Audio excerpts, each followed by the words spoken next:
How are we doing, Pirates? We having any fun yet?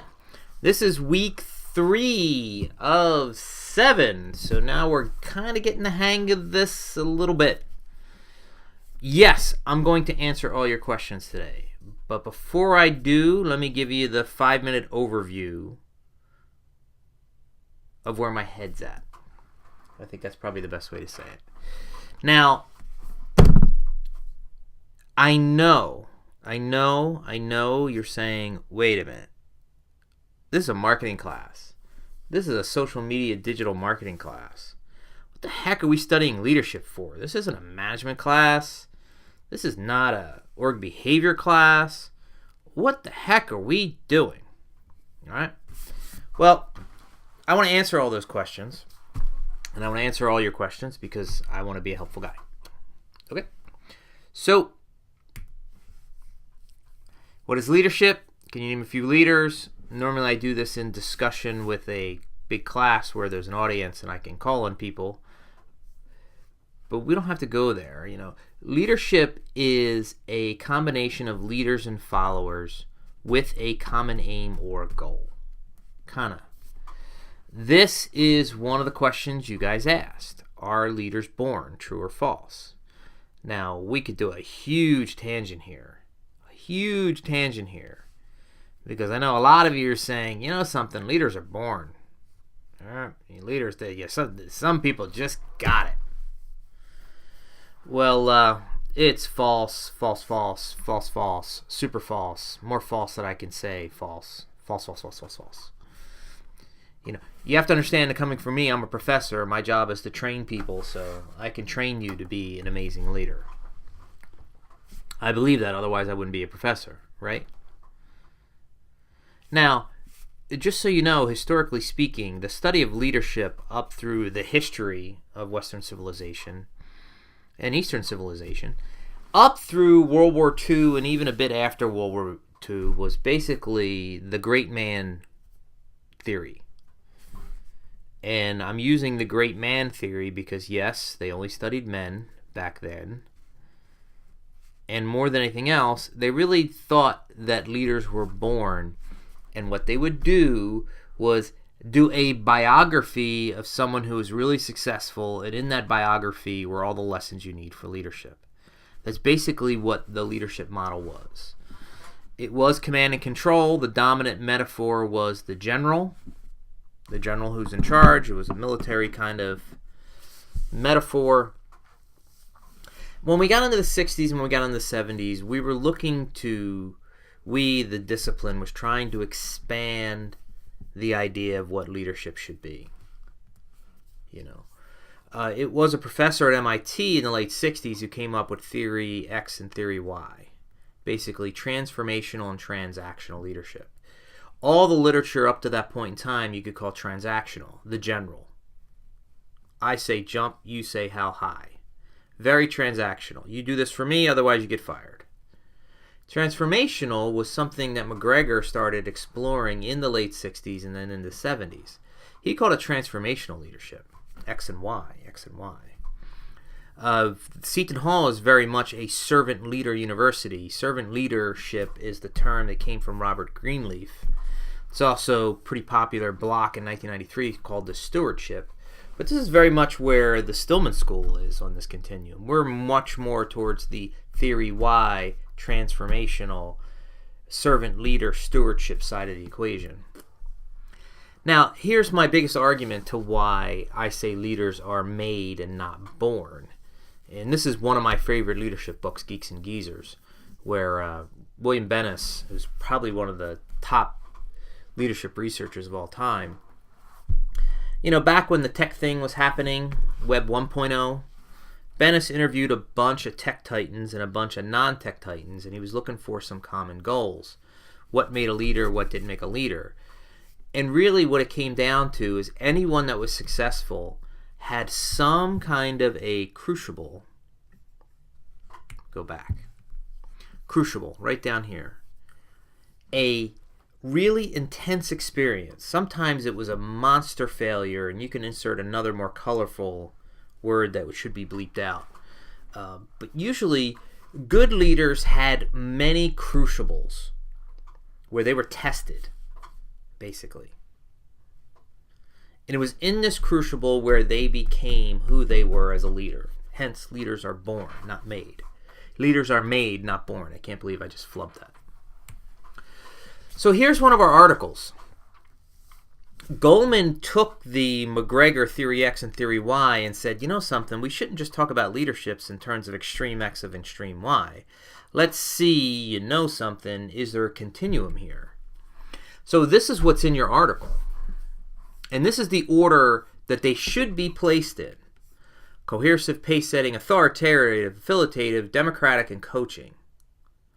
And we saw these in the article. Leaders operate demands, style, and a phrase. Do what I tell you to do as I do now. Come with me. People come first. What do you think? Try this. So here's the big nugget. All right. McGregor was Theory X and Theory Y. Goldman wanted to expand that into these 6 different, they're not exactly equal distance, it's just easier to talk about them that way. What you have here is all the scores could be from negative 0.99 to all the way to positive 0.99. So that's the range in what the scores could be. The lowest score you could have is negative 0.99. The highest score you can have is positive 0.99. Right? Well, if that's the case, extreme X, coercive, almost extreme X, pace setting, have a significant negative effect on the organization. If you want to say this is the center, slightly left of center is authoritative, and that's a 0.54. Slightly right of center, as we go towards more Theory Y, where you're the servant leader, the transformational leader, the coach, 0.46, 0.43, 0.42. So you could say anything to the right of center is basically the same thing and positive. And then you have this 0.54, slightly left of center, which has got the highest, most positive effect on overall climate within the organization. Now, I'm going to stop the PowerPoint deck here because I want to go into your questions now that I set us up for the questions. So, where are the questions? No, there they go. All right, so here is Article 1. In my eyes, Article 1 is The Journey Begins. And this is a setup article. And the reason why it's a setup article is this is, although it was written well after Goldman wrote his article, this is Locander who wrote it. Locander is my main mentor. Locander is the guy who chaired my dissertation right here. I just found it and stuck it on a shelf next to my desk.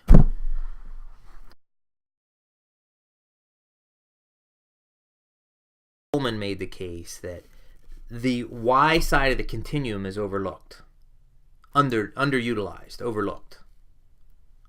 Okay? So let me jump into, all his article was basically describing the 2 polar opposites between X and Y. Can managers shift their focus to be trained as leaders? Well, of course they can. Absolutely, positively they can. I don't think your journey to become a leader ever stops. It's until they put you in a pine box and you're pushing up daisies. You really should not think about stopping your leadership training. I get what the question is asking here. Managers have to manage. They don't have time to work on their leadership skills. Well, it's sort of like I have to pay my bills. I don't have time to go out and find a new job to make more money. Well, if you went out and found a better job that you made more money, you wouldn't have to worry so much about paying your bills. You would be a better manager if you focused more time on your leadership skills. Do most organizations implement leadership training for managers during the onboarding process, or do they expect managers to already be leaders? Since the financial meltdown, training has really been sucked out of corporations for the most part. It really has. They're not even paying for people to go back and get their MBAs.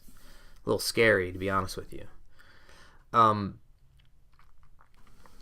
Some organizations do a very good job of this informally. But then you have organizations like GE, who, although is struggling, they still have the Crotonville Center, and IBM, that just have leadership as part of the DNA of the organization.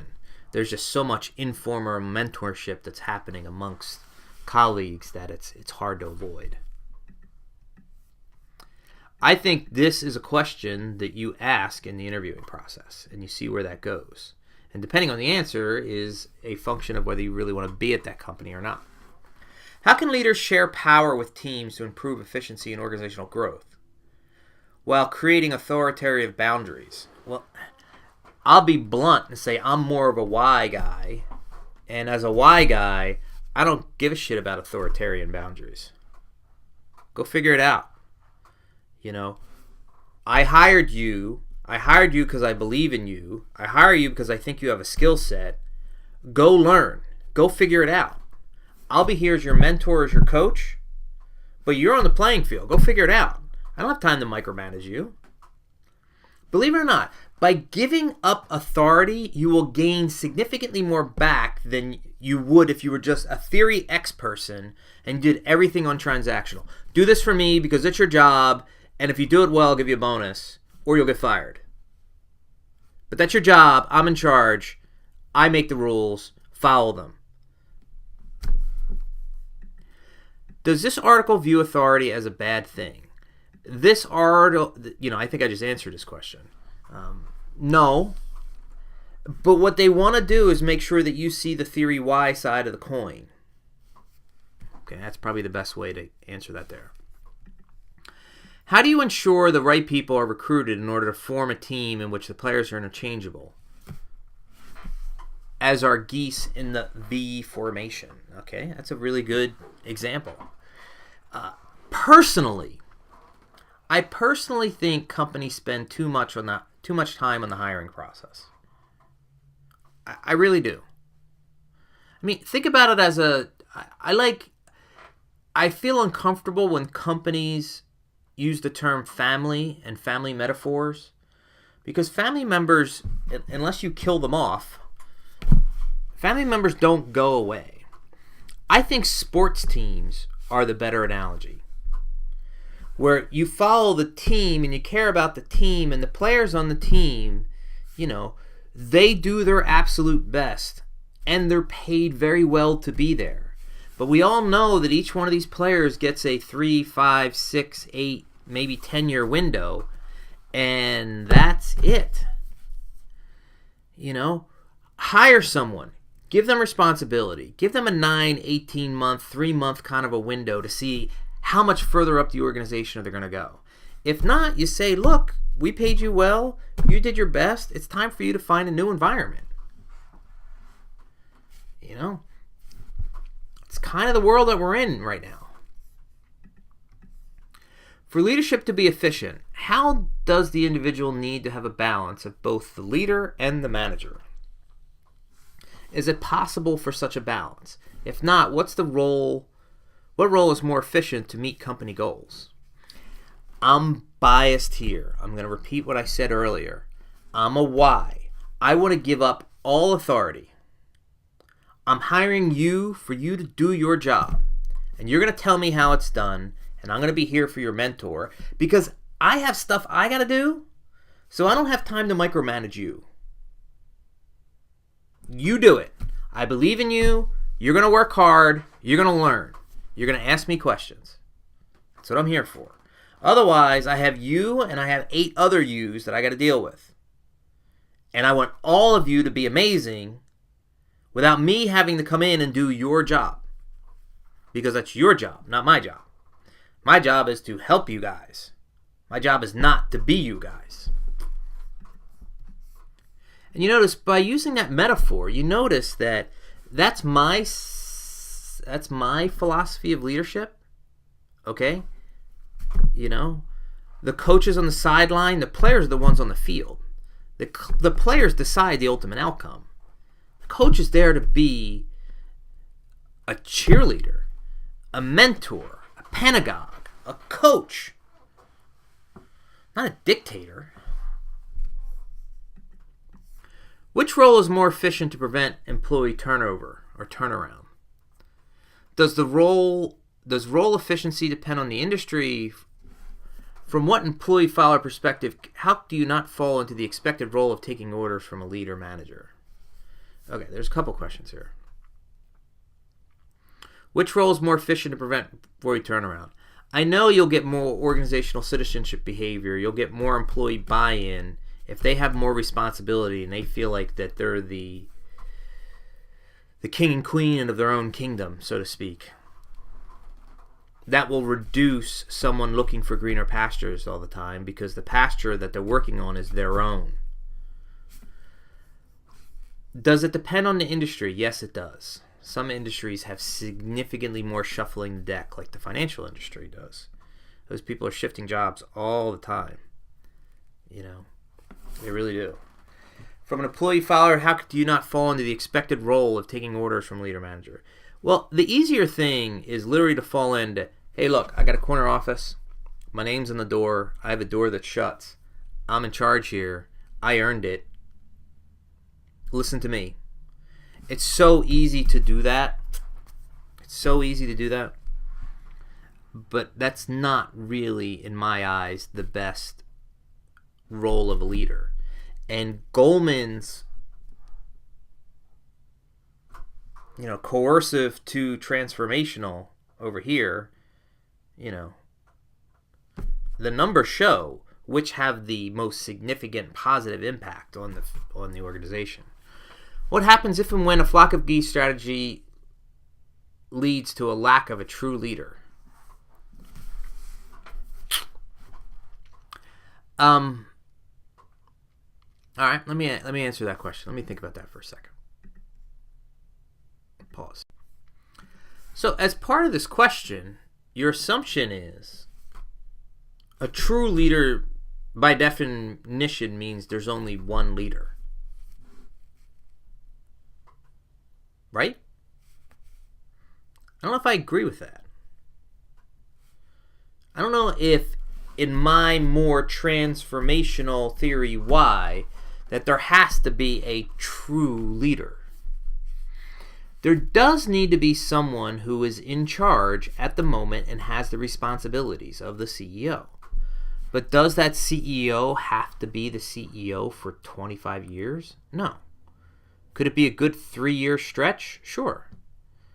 Could you have senior VP roles rotate every 18 months? I hope so. Why not? Okay. Do you think decentralizing leadership will cause conflict among delegating responsibilities? It will cause conflict if the organization is more X than Y. If the organization is a learning organization, if the organization has more of a market orientation mentality, then it's not going to be a problem. Because the focus is more on how do I get better with customers and competitors and improve the communication within the field, market orientation, right? Well, some leaders come in and they'll pound on their chest and say, I'm in charge, I'm going to make all the rules, I don't care what was done in the past, it's my turn to clean the slate and do what I want. Well, you're already, by having a leader start off their tenureship that way, they're already not only theory X, but they're already not market oriented because they completely just lost track of the competition and their competitors because they want to do things their way. How can organizations promote more leaders from within? They should promote more leaders from within. It's most of the time organizations don't trust people, therefore they don't promote from within. And most of the time they don't trust people because they don't give anybody the rope that they need for them to figure out how to become a leader. They're micromanaged. So what happens is organizations that are top down, not market oriented, and micromanage, you end up with less of a leadership pipeline regardless of the size of your organization. Do you believe a single leader is more effective than several? No. Did I answer that question fast enough? I have no problem with multiple leaders. I have no problem with multiple leaders. As a matter of fact, organizations with multiple leaders and multiple skill sets in multiple areas of the firm is much better than a single leader. All right, here's the Goldman article. This is a classic article. I have no idea why in the packet, when I ordered the PDF that I sent to you on Blackboard, that when Harvard put their packet together, they gave you this 90-page something where the fonts are like 20-point type and like 5 words per page. It was really kind of crazy, to be honest with you. Then all the tables got all messed up. Do you believe leadership is a trait or is that it can be taught? Answered that question. Leaders are made, not born. Out of the 6 leadership styles, where do you find the most and least important? Well, I'm very much here with Goldman. You know, I need positive climate, which means I have 4 out of the 6 positions that are positive. These are all basically the same. This one, which is more authoritarian, more X, but not X to a fault. You know?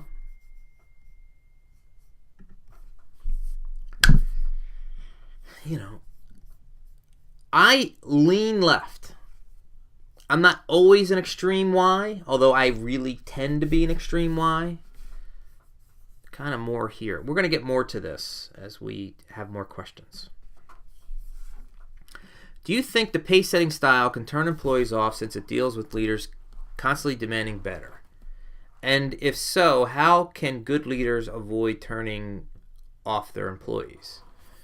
Well, yes, there's a negative impact on climate. Don't do this at all. Don't. How can good leaders avoid turning off their employees? Give them the rope to do their work. It's why you hired them. You know, the pace setting, they're micromanagers. How common is leadership style implemented as a core competency in organizations today? You know, some organizations, because of their culture, has a specific type of leadership style that only that kind survives. Other corporations, look at Zappos. There's probably not a Theory X leader in that entire organization. Not even close. So some of it has to do with the culture of the organization, you know. We're going to come back to this question. There's more questions similar to this. How do you know whether a personality trait is something that can be unlearned? Or is it just part of who the person is? Something that cannot be changed. Well, if a leader is not intelligent enough that they can't behave the same way in all conditions, then they shouldn't be a leader. They're not intelligent enough to be a leader. Their skill set is not strong enough. I mean, think about an airplane pilot. You know, I'm really good at getting the plane off the ground. I'm not really all that great at landing it. So should you really be an aircraft pilot? I don't know about that. Nowadays, if someone is in a leadership role, lacks the necessary emotional intelligence, there's the magical word. So when Goldman, was creating this style of research, he didn't know he was going to create the emotional intelligence research. Okay? Theory Y people tend to be higher on the emotional EQ. You know, EI. Okay? He basically struck gold by accident. He was researching an important topic, and in the process of figuring out, okay, there's more than just X or Y, he needed to figure out what made these people Y, and that's where the emotional intelligence literature came from that he created. Is it the necessary emotional intelligence for such a role? I mean, here, the leader doesn't have any emotional intelligence. They shouldn't be a leader. the emotional intelligence for such a role, should he or she not have a leadership role, even if they're more qualified skill-wise? Look, if they got super skills, no problem. Keep them in skills position. A skills position and a leadership position are not the same thing. And if they don't have the culture and the emotional intelligence to fit within the organization and lead individuals in that organization and bring that organization to the next level, they shouldn't be a leader. They shouldn't have a leadership role, or at least a high-level leadership role. Is it accurate to make this assumption? That probably is part of the previous question. Can you still be a good leader without possessing these leadership styles? No. No. I mean, he's done hundreds of studies with thousands of leaders, and he still has not expanded the continuum yet. The continuum is the universe of all possible options. You're going to end up falling somewhere on that continuum, leadership-wise. Hopefully you're going to fall in on that continuum somewhere where there's a positive impact on corporate climate. The article focuses heavily on leadership styles of business. However, leaders exist in all shapes and form and every day, and every one of them will fit on one of the continuums of those leadership styles. Parents are leaders to their children, and they'll fit on that continuum. Team captains are leaders, and they'll fit on that continuum. So I asked myself, how do these leadership styles be used outside of business? They're the same as whether you're using them inside of business or not. Every one of you right now could go back and think of how your parents were growing up, and you could say, okay, Dad was an asshole, but Mom was really cool. Mom was really strict, and Dad let us, he listened to us a bit more. When I think about the emotional intelligence literature, I don't think about it any different than anything else. As a matter of fact, we can look at politics. I hate politics. Where would you put our most recent set of leaders on this continuum? No comment. Working in the athletic department, how would our coaches interpret this article and apply it to their coaching strategy if they were to yield the results from their student athletes both on the field and in the classroom? Here is the thing that has not been asked. Let me see if it's asked in the last set of questions. Which do you think is the best? Can management use a combination of these styles? Okay, it's here. Right? Right? So let's go back.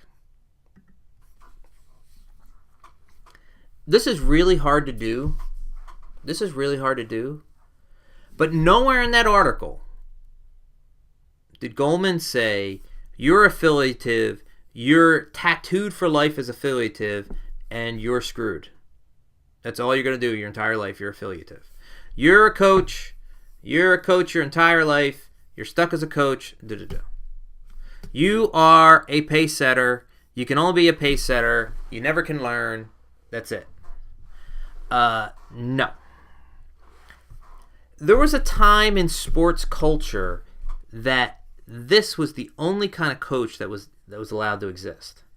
I mean, you want to go back to Lombardi, and Lombardi was pace setting beyond pace setting beyond pace setting. Bobby Knight was coercive beyond coercive beyond coercive. Okay?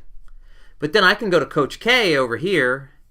I can go to Phil Jackson over here. Pat Riley's over here. But if you want to talk about the most successful modern coach in NBA history right now, and you're going to say Greg Popovich is here. He's not over here. He's here.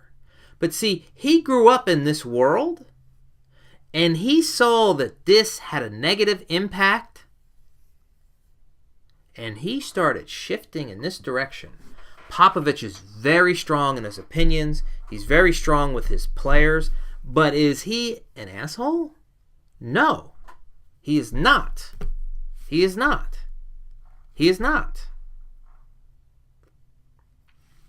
The lesson for you guys is It really depends on the situation which one of these 4 positions, and I'm only advocating these 4 positions, not the 2 negative ones, these 4. Which one of these 4 are you going to be and when? Okay? The company's 90 days from bankruptcy. You're going into liquidation. Do you have time to do this? No. When there's urgency, when there's immediacy, when there's crisis, you gotta lean X. Lean X to the point of authoritative. If there's no crisis, why are you going to go lean all the way X? If your competitors are not killing you, if you're not on the zero-sum game market share-wise, if you are a tech titan, and no matter what you do, every quarter, revenue goes up 15%, and it's been doing that for 7 years straight, why are you going to be over here? Look what happened to Uber. Uber was like that. They're over here. That guy, I hate to say it. I really hate to say this. Go back and do your Uber research. If you have Uber on your phone, delete the app off your phone. It's not. The new CEO that they have in now, he's a good guy. He's got to fix that culture. But Travis, oh my God. Extremely unhealthy work climate, especially for females. How he treats the drivers. He literally said in the earnings call, I can't wait until I have all robots so I can fire all my drivers. He's super X, super X, super X in an environment where Uber does not need to be X. Google, Apple, Lyft, Twitter, Snap, Facebook, although slides this way a little bit more, still more Y than X. Right now, Facebook is in crisis mode, and they don't have someone with a Greg Popovich scenario. Cheryl doesn't act that way, Mark doesn't act that way, and everybody underneath them kind of bowed to the altar of the two of them.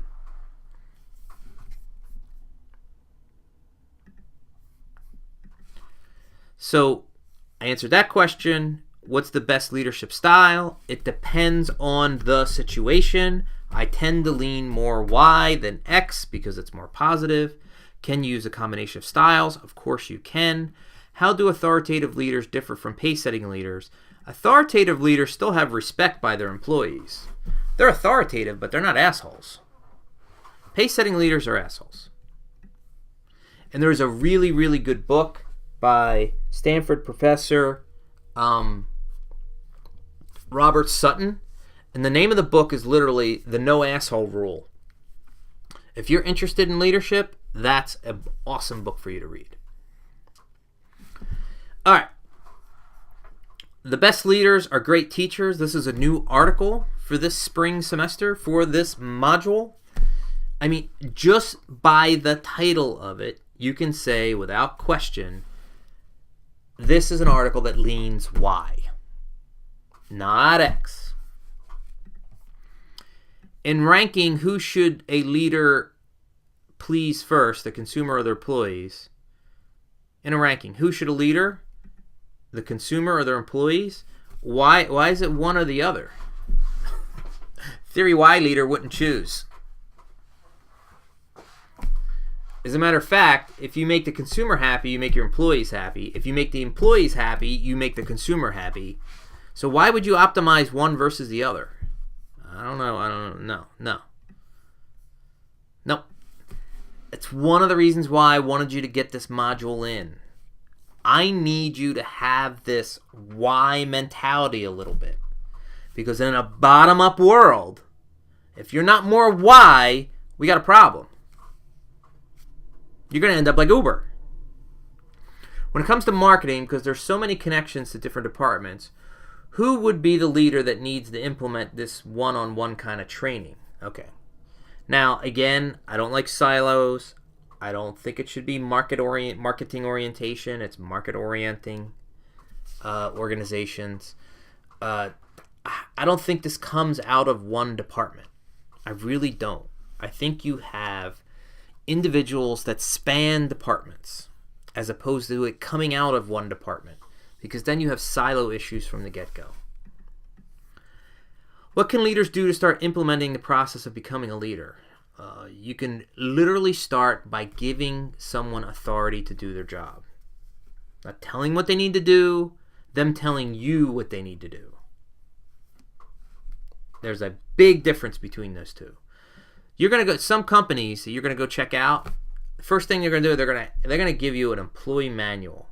If that employee manual is more than a 1/4 inch thick, you know you are in an XXXX organization.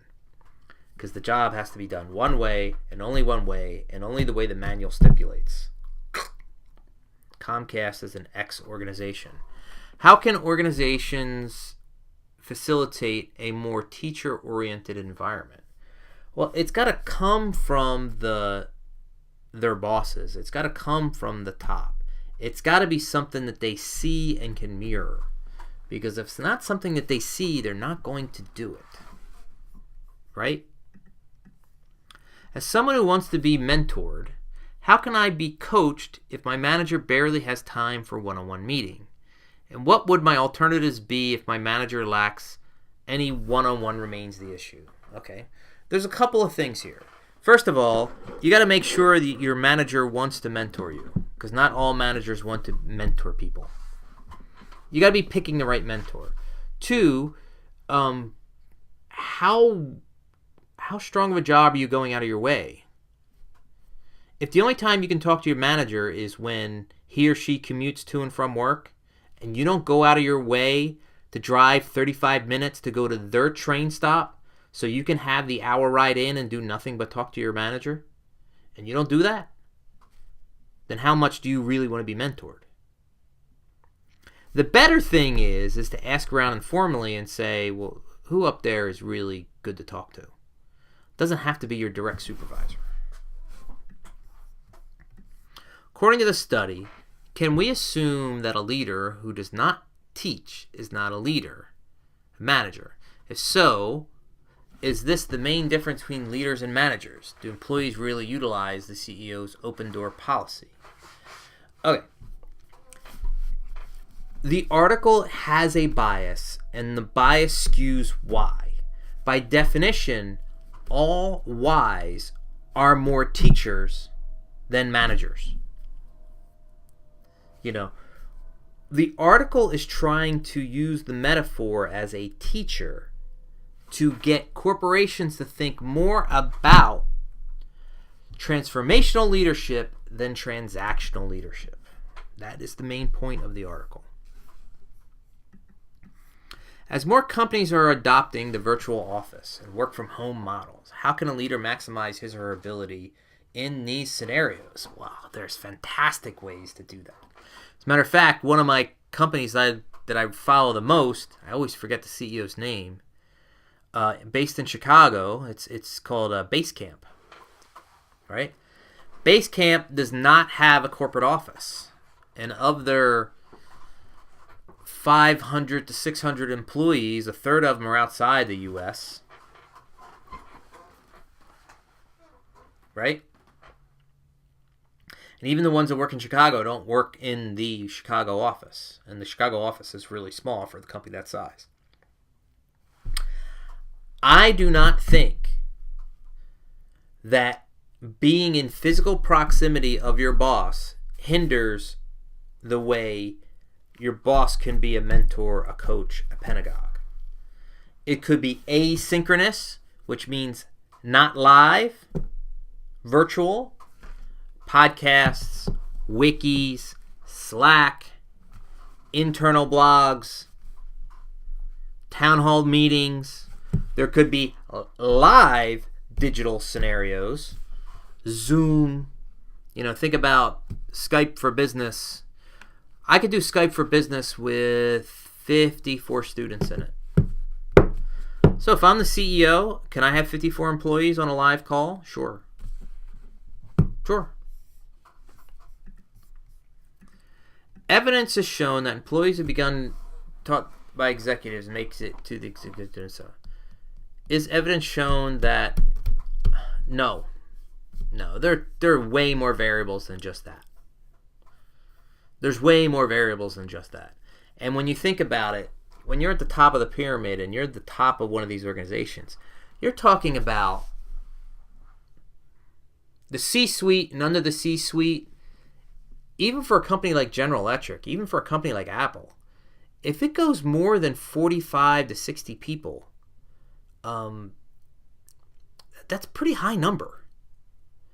So when there's only 45 to 60, let's just say 75 for around 100, the top 100, okay?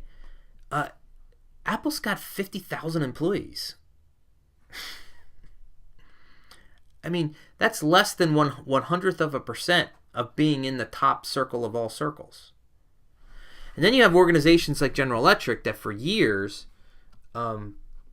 everybody off that organization would get picked off to become a CEO somewhere else because they're trained so well. I mean, GE University is probably stronger than Harvard University. If employees have the luxury of going on a CEO's private plane, are they likely to have an air about them that makes them seem superior to employees in the same position who haven't been awarded the same opportunity? Well, it depends on that individual and whether they got a ruler up their ass or not. There's a lot of people that could be on the CEO's private plane, and you would have never have known that they were on the CEO's private plane. But then there's other people that you work with that you know that that's all they talk about, and they think that that makes them better. So the private plane is not the distinguishing factor. It's the personality of the employee that goes on that private plane. Does favoritism play a role in executive deciding what to do on the job training with specific individuals? It depends on the executive. I think it has a stronger function of the executive's mindset. You know, are they a teacher? Are they more Y than X? Are they micromanagers? All right. Our last article. Ooh, look, I forgot to fix this. It should be QUESTIONS. Like this. And like this. And not bold. And italics. And underline. But not bold. Google is an X organization. They've been trying to shift away from it, and they've been doing a decent job throughout the years. But they're an X organization. They're engineers. You know, they're very cut and dry. You know, they only make decisions based on data.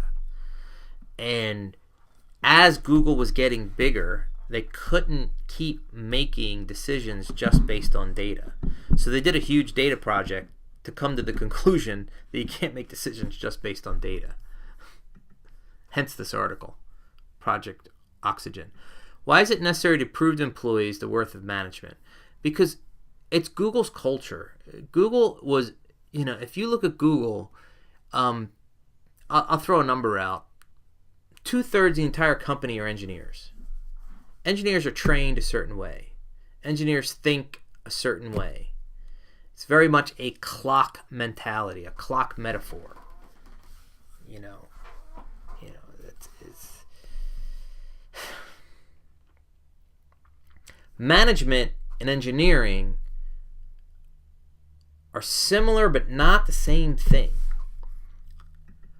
Why? What is Google's Project Oxygen more in depth? What is it? And how can other companies use it to deal with employees? So, let me give you a quick Google story. So Google wanted to figure out what color to make a button. And they could have sat around in a conference room on a web page. They could have sat around in a conference room and say, you know, well, these are our corporate colors. It should be one of those. It should be one of these. A Google mentality would be, okay, let's take 100,000 people.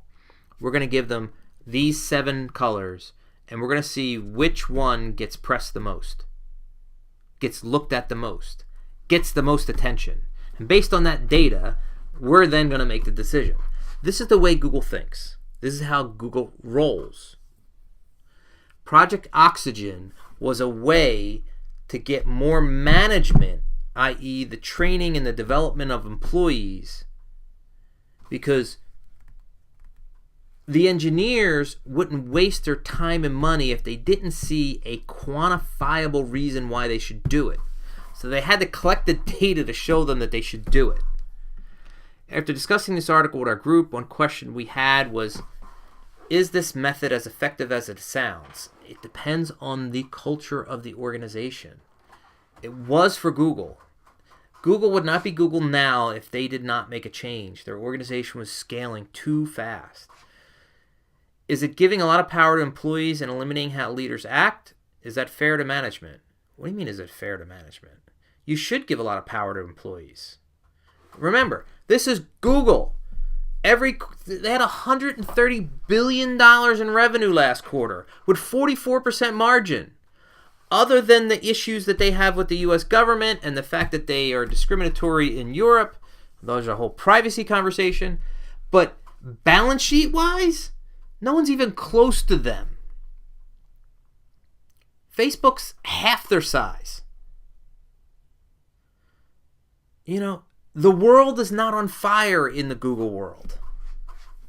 They should give the employees a lot of power. In assessing a candidate's potential Googleness, how does HR determine whether he or she is the real deal? All right, this is a whole nother deep dive. Google has really, really bananas things that they do and hoops that they make you jump through just to see if you are intelligent and or creative. It's the same reason why, like, Harvard uses the SAT. Does the SAT correlate to how well you will do in college? No. No. Years and years and years of studies show that the SAT has no correlation whatsoever to how you will perform in college. But Harvard has 30,000, 40,000 applicants for, 1,400 seats. So how do they decide? Well, they need proxies to try to figure out who's going to be in. Google has the same scenario. They get 100,000 applications a month for like 15 positions. So they need proxies. Whether they're actually good proxies or not is another conversation. If a new employee shows signs that he might not make the cut after the hiring process, how long or how many chances do you give him or her to prove you're wrong before you let him go?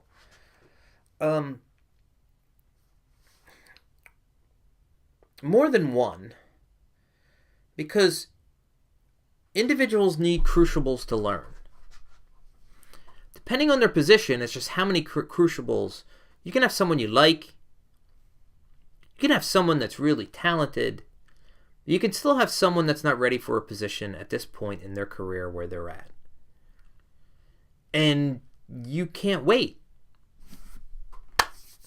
Hopefully you can shift that individual to another part of the company until they're ready. But in reality, in today's day and age, you get let go. If Google has unlocked the key to leadership efficiency, they have not unlocked the key to leadership efficiency. They unlocked something that works for them. While reducing turnover, why are companies not emulating this? Because most companies are not stacked with 60 to 70 to 80% engineers. There's a lot of companies that won't believe the data. But Google's a company that needed the data or they wouldn't be able to make the decision. Are companies mostly using the mentality, if it ain't broke, we don't fix it? Meaning their leadership styles have worked so far, so why improvement? Yes. Yes. Yes. Hold on, let me hit pause. I'm back. Are companies mostly using everything? So what happens is think about you and being a student and how busy you are, and you study when you can study, but you could have did more if you would have been able to prepare more, but you can only do what you can do. It's a hamster wheel. So what happens is some companies don't have the ability to really take a step back, take a deep breath, look at the situation and go, okay. So if there isn't an emergency, they have so many other fires they got to put out. They're not. You see what I mean? So I understand this. This is the majority of companies. If it ain't broke, don't fix it. I have too many other fires I got to put out. It's probably not. That's not the way the top companies. If you look at the best companies to work for, Forbes, Fortune magazine, whatever. Apple makes changes. Zappos makes changes. Google makes changes. Amazon makes changes. eBay makes changes. PayPal makes changes. What happens if a new generation of workers at Google don't agree with that list? They wouldn't have been hired. They wouldn't have made it. They wouldn't have made it. Or they wouldn't have stayed past the 3-6 month range. You have to understand how strong of a culture Google is. It's a very, very, very strong individualized culture. It's not wishy-washy. How can Project Oxygen expand on a manager-employee surveys? Expand. How could we do more of it? Is that what you're trying to say? Could we look into deeper topics? Can we look into work-life balance? Is that what you mean? What are the negative effects, if any, to management within Google? Well, I don't think there's any negative effects within management to Google, because without it, Google wouldn't be able to be Google. Will Project Oxygen have to continue to persuade a skeptical audience for the importance of managers to work, or they've done far enough? No. Engineers are always trying to get more data. This is not a one-off. This is the new modus operandi. I expect them to continue to make decisions with data. I expect them to be managers and managing by data. Let me show you a couple other things as we wrap up before I thank you guys. If you are interested in that PowerPoint deck that I was showing you earlier, it's on my blog. You just got to Google this, Leadership Styles in a Social Media World, and you'll be fine. Here's the deck. If you want to listen to the talk that I did it with, there's the audio file for that. Let me go back to the deck for 1 second here. So we did this. Why in a Web 2.0 should marketers care about leadership? Because we are in a CRM culture. We are in the bottom-up world. This is where we're going to be. We have a crowd, and if we have a crowd with C2C exchanges where customers become advocates, we can't be a dictator. We can't be an X. No one in our crowd is going to listen to us if we're an X. Yet this is a voluntary kind of a crowd. So marketing needs to change their leadership metaphors. They absolutely do. And this leads directly into co-creation of value, which we are doing in Module 6, I believe. My kids are home from school. Leo, come here. Zavi, come here. Real quick.